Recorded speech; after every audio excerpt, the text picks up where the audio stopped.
дедім соңғы бөлім. Авторы Мұхтар Әуезов. Достар, мені жоғалтып алмас үшін менің каналыма тіркеліп, лайк басып қойыңыздар. Мен алдағы уақытта көптеген қызықты аудио әңгімелер шығаратын боламын. Аз заман өткенде бұрынғы толық ажарлы Қасым аппақ болып қуарып, жүдеп ылғи қабағы түйіліп, қайғы сызымен түксиіп алды. Жалғыздық, сорлылық кебін барлық пішінімен білдіретін болып еді.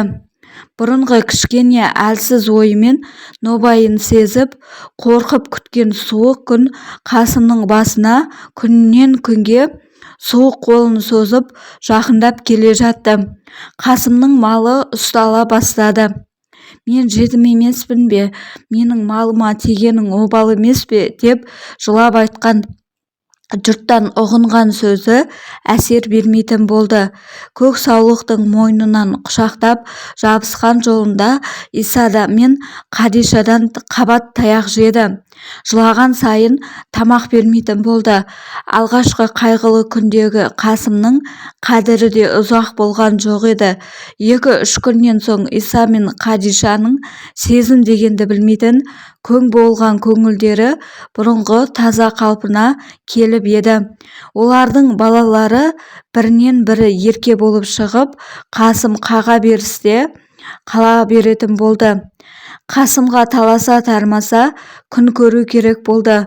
Мал ұсталғалы басында қайғыртып жылатып, кішкене сорлы жетімнің ішіне у болып жиналып жүрсе де, әрбірден соң ол қайғы бөлек болды. Енді Қасым тамақты да жөндеп іше алмайтын болды. Қасымға бұдан соңғы бір қайғы болып малды қарастыру, қозы бағу шықты.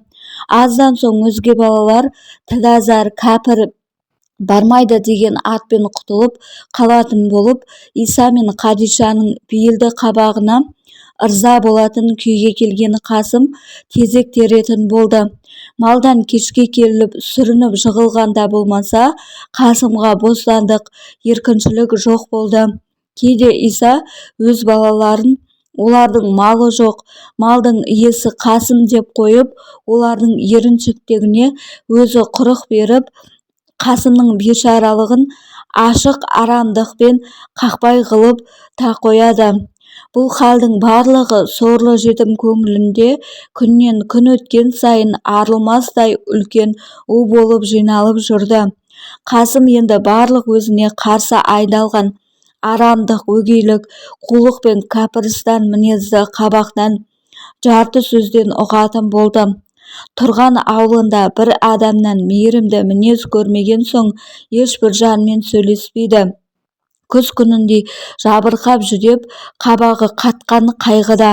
Сырт пішіні момын сияқтанады, бірақ ішіне ылғи жетімсіреген жалғыздықпен бірге дүниеге деген сенімсіздік, ешкімге жуымайтын жат бауырлық нығайып орныға бастады.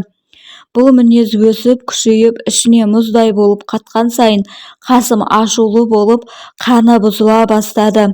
Оның үстіне үнемі аштық, күтімсіздік, ауыр жұмыс қосылып, ойын шатастыра берді. Әжесі өлген соң көңілінде бір күн тіршілігіне сүйсінгендей ашық күн болған жоқ. Кішкентай Қасымның түсі де көңілі де қартайып жүдеп барады. Бұл уақытта Қадишаның қолы үйреніп алған таяғы күннен күнге жетім ит, жаман неме деп көзге шұқып жиі-жиі тие бастады. Бүгін Қасым жалғыз келе жатқан түннің алдында таңертеңнен кешке дейін Иса мен Қадиша бұны үйіне жолатпай ауылдан қуып жүріп сабап еді. Ақырғы рет кеш алдында күні бойы жылаумен үздігіп әлі біткен Қасым жетімдіктің барлық сорлылығына бойсұнған пішінмен Исаның үйін жағалап келе жатыр еді. Жаутаңдаған көзімен жылы шырай іздеп келе жатқанда алдында бұрынғыдай зәрленіп тұрған Исаны көрді. Иса бұған «Сен қарсы келдің» деген зілмен тағы да ұрмақшы болып қарсы жүгірді.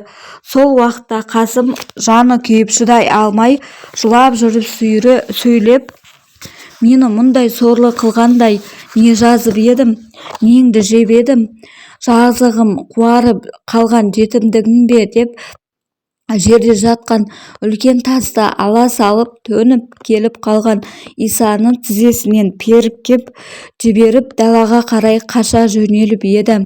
Иса аузына келгенін айтып боқтап, аяғы мертігіп, бақ етіп отыра қалды. Қасым сол бетімен тас лақтырып қуған балаларға жеткізбей үлкен тауға қарай жөнеліп кеткен. Ауылға енді қайта бара алмайтынын біліп, зарлап еңіреп, әжесі мен атасының атын атап шақырып келе жатқанда, бұрыннан ойлап жүрген бір көмескі ниетін есіне түсті. Ол ниеті ел жайлаудан қайта оралып, қыстауға таман жақындаған соң сол қыстау маңында зираты бар әке-шешелерінің басына бармақшы еді. Олардың басына мал сойып апарып Құран оқытамын дегенде алдында Иса мен Қадиша ұрсып қабыл алмай малды сойғызбай қойған. Қазіргі Қасымның ойы енді баратын қорған жоқ болғандықтан сол қораға барып, сол маңайда қалған жатақтарға жетіп, тау бөктеріндегі әке-шешелерінің басына барып, қабірін құшақтап жылау еді. Тау астына жолда жалғыз келе жатқан зар еңіреген жетім бала Қасымды алып келе жатқан хал осы. Қасым жүгіре бастады. Шошынған қабақпен алды-артына қарай береді. Жетім көзі белгісіз бірдемені күткендей болады. Пайдасыз күту. Ішінен қатты қорқып келе жатса да, көзіне көрінер тірі жан жоқ. Қап-қараңғы түн болды. Қасым тау ішінде келе жатыр. Бұдан кішірек кезінде көп естіген қараңғы сырлы әңгімелер болушы еді. Түнде кездесетін жын-шайтандар, қара түндей жалмауыздар, сау адамды қағып кететін перілер. Бұлардың талай рет түн жүргіштігінен шошытқан, жындандырған, көзіне көрініп елестеген әңгімелері кішкентай Қасымның көңіліне әбден қонып, онсыз да науқасты әлсіз қиялында мықты орнып алған. Бұл уақытқа шейін Қасымды қайғы, жазықсыздық, ашу жетелеп, дедектетіп келіп еді. Бұдан бұрын қайту Исаның пішінін көруден де өлімді таңдап алатындай еді. Сол күй қорқынышты ойлатпай алып кетіп еді. Қазіргі уақытта қараңғы түннің қара желі қатайып бастаған сайын Қасымның жүрегі қалтырап, шошынып, елеңдеп келе жатты. Оның үстіне алыстағы бұлт жиі-жиі күркіреп, күн жарқылдайды. Түнгі тау қара жартас алыстан перілер мекеніндей болып, жарқ етіп, қайта қараңғылыққа батып жоғалады. Түн қараңғылығы жалт еткен жарықты тездетіп, жалмауыздай басып қалады. Таудың қараңғы сырлы сайлары жартастың қалың көлеңке басын, қара күйедей тұңғиық қап-қара беттері түнгегі таудың қараңғы пәлелерін ішіне бүгіп жиып тұрғандай көрінеді. Тоғайда да қалың жапырақтың арасында қара бірдеме жасырынып, әлденені күтіп тұрғандай. Әрбір түптің астынан қара түтіннің тұңғиық, суық, терең қара көздері мың сан болып қадалып қарап тұрғандай. Биік тау, мықты жартас, бұралған тоғай мен майысқан шалғын барлығы да түн мезгілінде Қасымға жат болып кеткендей көрінеді. Тас қабақты, жұлдыз көзді, түнде қара түсті қара кемпір тау ішін құйындай құтырып кезіп жүргендей, қара желімен әпсін оқып үшкіріп тұрғандай. Дүниені тас қып қатырып, тылсым буғандай, түн тыныштығын ұйқылы қанатын жалпылдатып, қағып ұшқан жалғыз қана қара құс бұзады. Сондықтан оның атын жындыз құс деп қойған. Осы сияқты ауыр мезгілде Қасым тау ішінде жетімдік қайғысы жан ұшыртып алып келіп жатты. Бір мезгілде Қасым қорқып дірілдеген жүрекпен маңайына жалтаңдап әр нәрседен үркіп келе жатқанда күн жарқ етті. сол уақытта жолдың жиегіндегі бір кішкене тоғайға келіп қалып еді.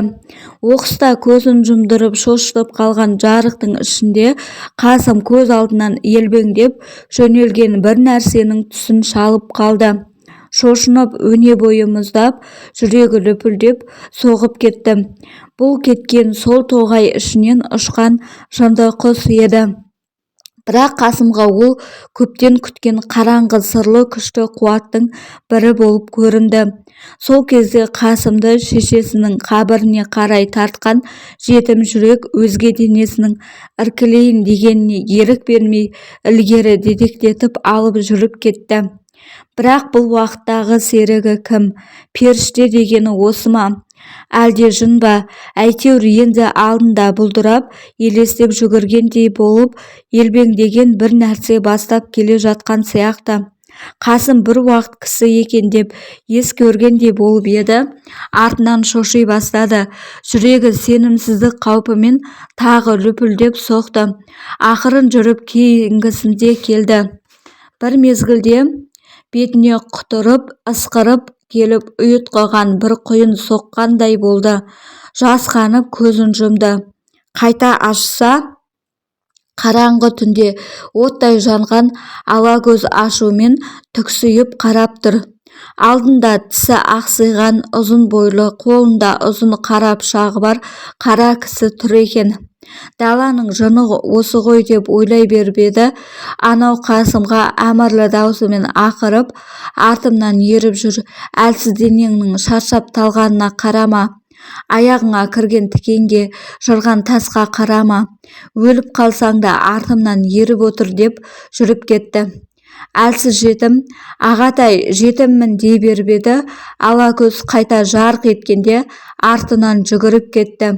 Қасым өкпесі үзілгенше ентігіп жүріп отырды. Көз ұшына жоғалып кетті. Түн ортасы болған кезде таудың осы мөлшеріне бөктердей келе жатқан 3 жігіт жетті. Бұлар аяңшыл аттарының екпінімен тастақ жолды тақырлатып, таудың сала-саласын бір құлап, бір өрлеп, жолды қуалап келе жатыр еді. Ұзақ жол жалықтырып, түн ұйқысы жеңе бастаған жүргіншілер бірінің артына бірі түсіп, тізіліп келе жатқан. Бір уақытта бір тоғайдың тұсына келгенде, аттары осқырып, ішін тартып, тоғайға қадалып жүрмей, үркіп тұрып алды. Сол уақытта жаңбыр бұлты тауға таман жақындап, жел қатаңдап, күннің күркірегені жиілеп тұр еді. Күн әдетінше жарық етті. Сонда 3 жолаушы алдарындағы ағашқа сүйеніп жығылып, қатып тұрған баланы көрді. Басында бұлар шошып, аттары да үркіп атып кетсе де, артынан оралып дыбыстап әлгі жерге қайта келді. Бұлардың көп айқайына ешкім дыбыс бермеді. Аздан соң аттан түсіп қасына келіп қараса, жыртық киімді, өңі құп-қу болып қаннан айырылып жүрген 10-11 жасар бала екен. Ол өлік, бірақ денесі әлі түгел мұздап та болған жоқ екен. Соңы